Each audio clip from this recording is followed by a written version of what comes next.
Hi there, it's Sam from Pootles.co.uk. Thank you for joining me today. Today I have a storage solution for you, and as you can see this is a box that's holding Framelits. Now it's come about because of this box here, which I originally designed, and there is a video tutorial for it, which is to hold cards and envelopes that you would keep yourself and you would have on your own shelves.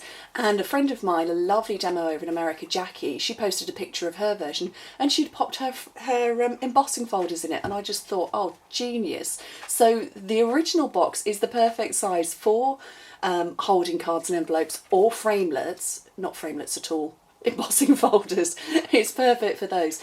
But unfortunately it's not quite wide enough to hold framelits. So all I've done is I've adjusted the measurements to make one to hold framelits. Now it doesn't completely close at the side. I don't have issue with that. I was more concerned about being able to hold lots and lots of framelits rather than having a flush finish like this one.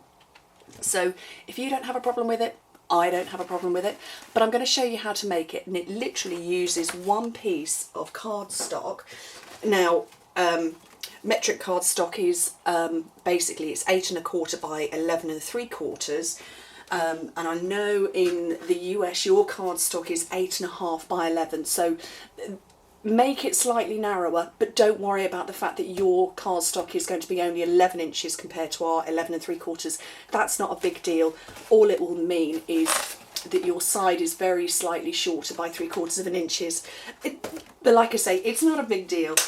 Anyway, right, with your piece of cardstock, your full A4 sheet of cardstock, the measurements come at 4 inches and 6 inches. And for the metrics amongst us, that's 10 centimetres and 15 centimetres. And then you turn it round, and you're, with the shorter side at the top, your measurement, your score line comes at 1 3/8 of an inch and 6 7/8 of an inch. And again in metric, that's 3 1/2 centimetres and 17 1/2 centimetres. So it's quite simple, it's not a problem. I will put all of the details for this project on my blog, and I will put a link to this project in the description bar as well. So fold your score lines, burnish them well, because obviously this is a box that is holding heavy things.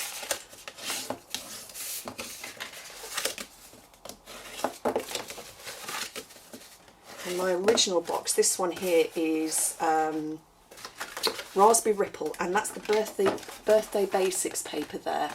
But I'm going to do a different one. As you can see, I've got black. So let's snip up the sides and notch very slightly. And the same here. Snip up and notch. I have to move that out of the way because I'm bashing it.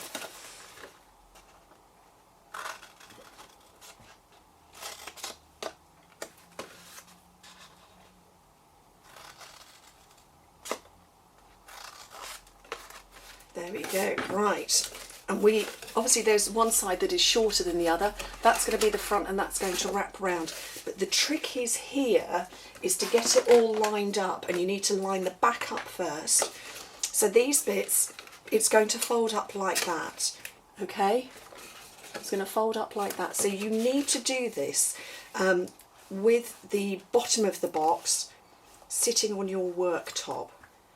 Because obviously I've notched slightly, but we want it to fit perfectly like that. So it needs to line, it needs to line up. So I found that, like my bottle box that I did the other day, the open topped bottle box, it's easier if you have the base sitting on the worktop or your table or whatever, and making sure that it is flush to the bottom. Let me see if I can move my hands, so that it is sitting absolutely perfectly there. And then this one, these sides are going to fold up and fold round, because if you tried to do it all at the same time, you would risk going too far over that way. So it's easier, because obviously there's nothing to stop it going in that direction. It's easier just if you line it up while your box is sat,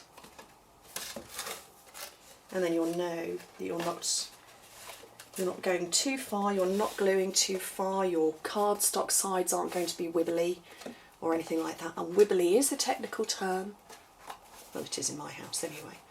Right, I'm just going to leave that to dry a second so you can see that this is now lined up. It's not lined up at all. It is now lined up, that's better. Because I sat it actually on the worktop, I knew that I wasn't going to go, the bottom wasn't going to go too far that way, and it wasn't going to go off at a wonky angle or anything like that. Now, designer series paper, I've got the beautiful Modern Medley, which I absolutely love. And if you've been following my blog, you know I've been doing a series of cards that are set in exactly the same style, but they're all using Modern Medley and they're all using very vanilla cardstock. Go and have a look, it's been really good fun. Anyway, this piece of DSP measures 5¼ inches by 3¾ inch. So your metric version, you would cut it at 9½ centimetres by 13½ centimetres. And I'm just putting snail on. And you know what, I very probably should have put this on before I built the box, but I didn't. And see, it would have been so much easier. Somebody did ask me recently, why do I put DSP on when the box is built? Don't know. I don't have an answer to that question. Right, that's all set now. That's not moving. I want to put this bit here at a nice angle. Get your big scissors, angle it up, line it up, and chop. And the same over here. There we go. So, like I say, this bit doesn't bother me. If it bothers you, you would just cut this, you would just make your internal measurement, which is, how many inches? 2 inches. You would just drop that down to maybe 3/4 inch. Sorry, 1¾ inch. So, but like I say, it's not a problem to me because that's the bit I'm looking at. That's the bit that's going to be on my shelf. Anyway, I've got the beautiful, beautiful cotton ribbon. I love this so much. This must be about my, I don't know, my 5th roll of this. I would say possibly in the last few months. And I love it. It's so pretty and it feels lovely. Such a nice feel to it. I would be very unhappy if I ever ran out of this. So I'm looking to my shelf to my left and looking at 2 spare rolls. There we go. Now, I didn't put very much decoration on the original box, on this one here. I fancy putting some buttons. I don't know if I want black or if I want vanilla. So, let's have a look. I don't know which ones I fancy.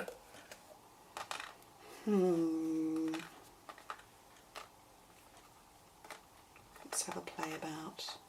Do you know what? I think I might just do them all. Why not? There we go. Right, mini glue dots. Mini glue dots are brilliant for holding buttons in place because they're tiny but super strong. So I think I will have a row there at the top.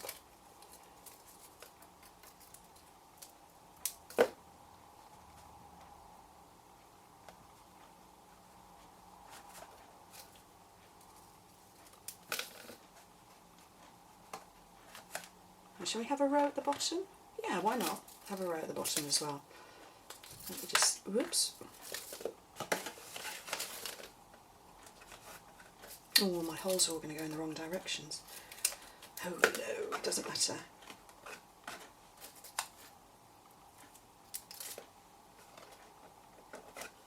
There we go. I like that. Right, let's grab some framelits. So these are our standard framelit sizes. These aren't the new thinlits. They're wider still, but there's only 2 of those, so they didn't require a box of their own. Not at this stage. So, look at that. Great storage solution. And it would look gorgeous on your shelf. And it will perfectly hold your framelits. So, anyway, thank you very much for watching. You know what to do if you want to get hold of anything. Just let me know. I put my shop details down below as well. And I hope to hear from you soon. Bye.